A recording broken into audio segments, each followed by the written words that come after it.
तो फ्रेंड्स ये देख सकते हैं, ये मेरे पास एक सैमसंग स्मार्ट टीवी का सेट है, 32 इंच का है। और इसका मॉडल नंबर भी देख सकते हैं, UA32T4310AK XXL। तो इसमें ये सेट मुझे एक टेक्नीशियन ने देके गया।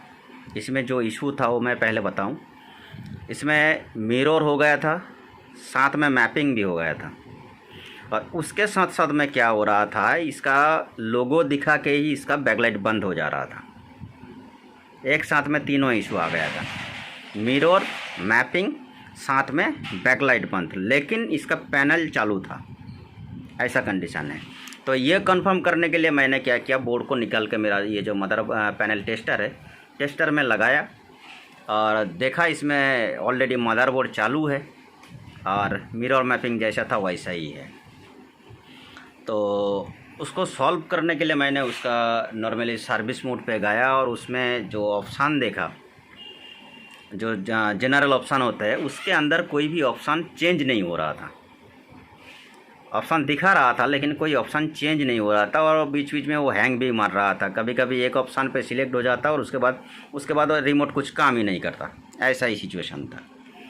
तो इसीलिए मैंने क्या किया था, इसमें इस बोर्ड में देख सकते हैं, इस जगह पे ये एक इसका 24 सीरीज का मेमोरी लगा हुआ है, 24C512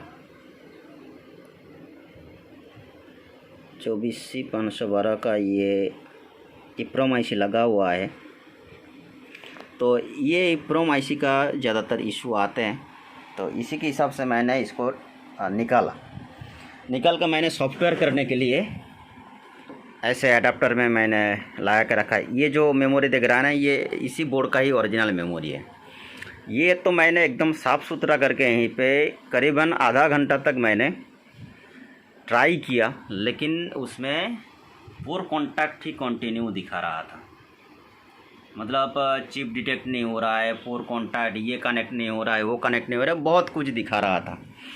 तो फाइनली मैंने इसमें क्या किया है, तो ये जो मेमोरी आईसी है ना, ये फिजिकली ख़राब हो चुका है। इसीलिए इसका पिन सारे के सारे ये पॉइंट के साथ कनेक्टेड था, लेकिन प्रोग्रामर इसको सेंस नहीं ले रहा था।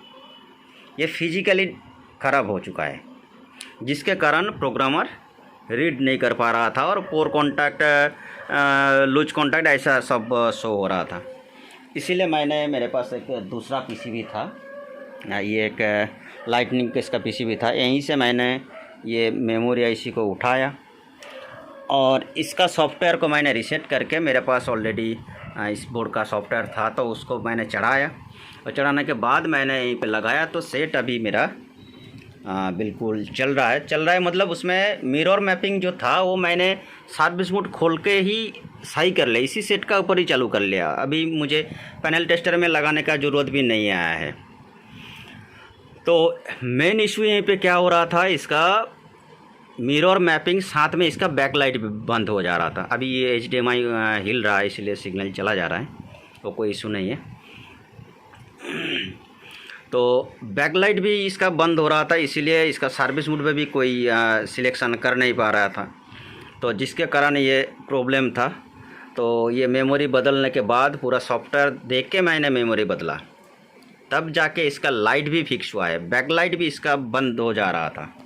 ये एक अलग टाइप का इशू है, क्योंकि बैकलाइट अगर चालू रहता तो हम लोग सर्विस मोड पे जाके इसका मिरर मैपिंग सब कुछ सही कर सकता, लेकिन बैकलाइट भी इसका बंद हो रहा था। तो जिसके कारण मुझे पैनल टेस्टर की सहारा लेना पड़ा, और वहीं पे जाके मैंने कंफर्म हुआ क्या इसमें इसी सॉफ्टवेयर का ही इशू है जो EEPROM के अंदर है। तो मैंने किया और अभी सेट मेरा बिल्कुल प्रॉपर चल रहा है। और इसमें ये पैनल इनोलक्स का ही पैनल लगा हुआ है, V320BJ8-Q01, ये इसमें पैनल लगा हुआ है। So thank you everyone.